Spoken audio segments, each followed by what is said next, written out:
What's up, guys? It's Marf. It is October 22nd, 2018. Now, I am making this video because I was very careful. Yesterday, the West Coast off of Vancouver Island had an extremely large series of earthquakes. We're talking about a 6.6 and a 6.7 off of Vancouver Island. Now, I didn't want to panic, folks, and I still don't. But here's the thing. Not only that coming out, now they have actually found a completely new fault line next to, or basically under, Mount Hood. And this fault line is capable of a 7.2, and they absolutely say it is connected and it could trigger via the Cascadia subduction zone. This is brand new. It shows how much that we actually know about the fault lines that are on the West Coast.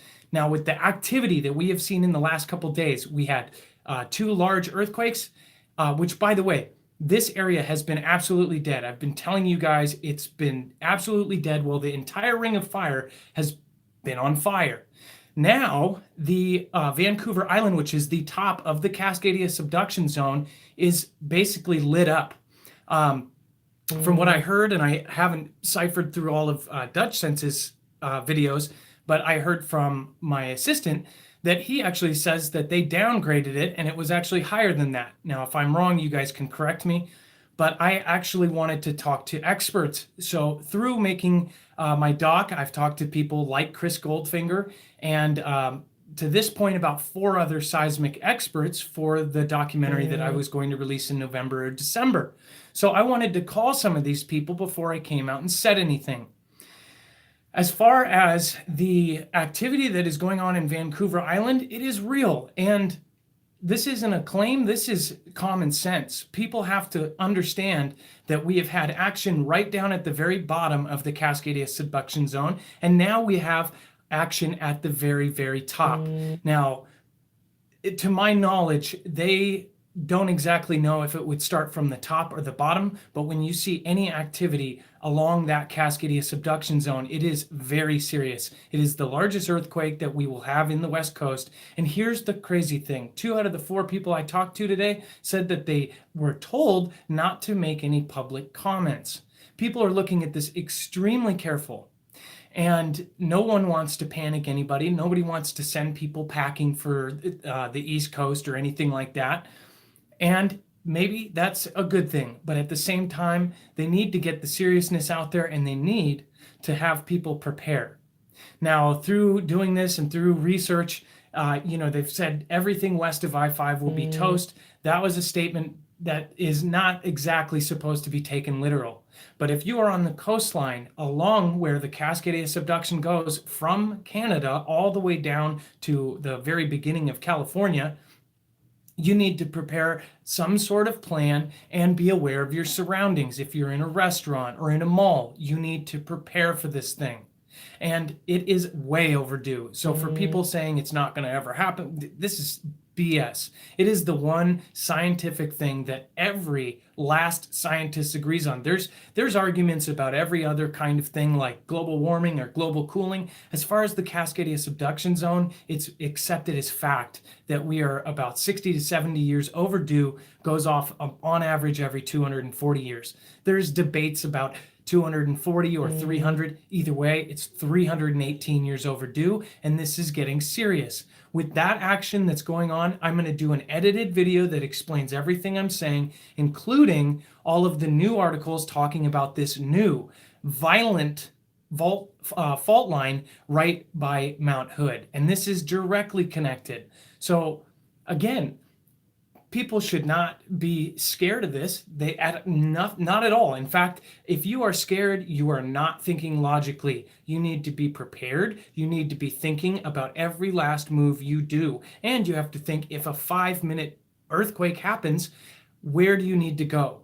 Do you take a risk staying inside, or do you go outside? If you're right next to a door, if you're near windows, do you wait until it breaks and jump out the window? There's all sorts of things that we don't think of, and then when it happens, you are stuck in that position. So there's certain things you cannot prepare for.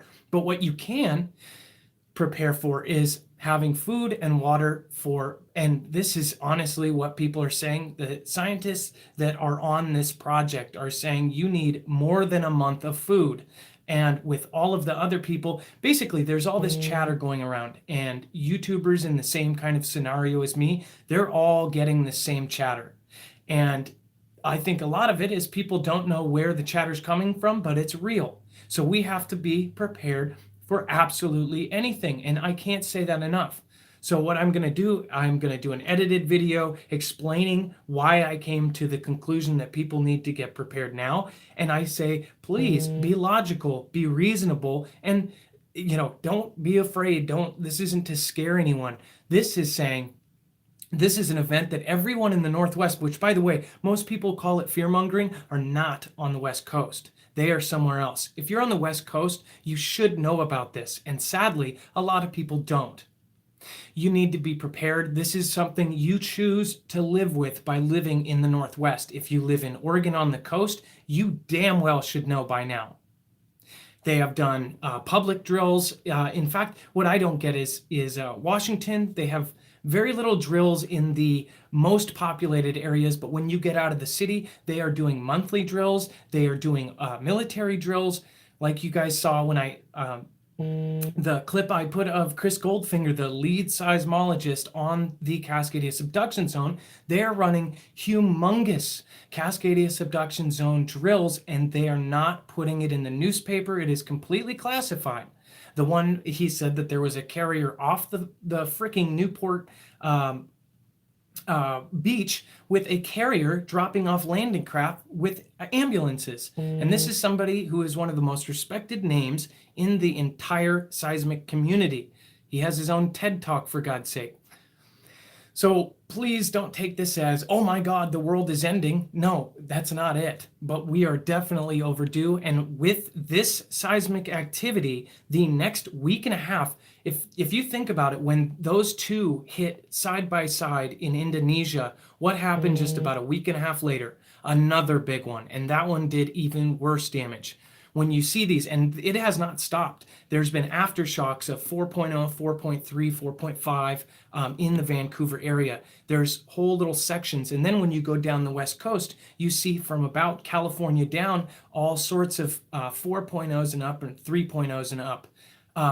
So this is definitely just common sense. If you don't have a earthquake tracking app, download one right now. They're free.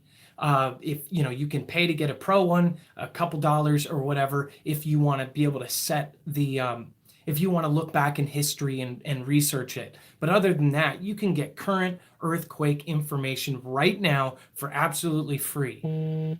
But honestly, prepare like you don't know it's coming.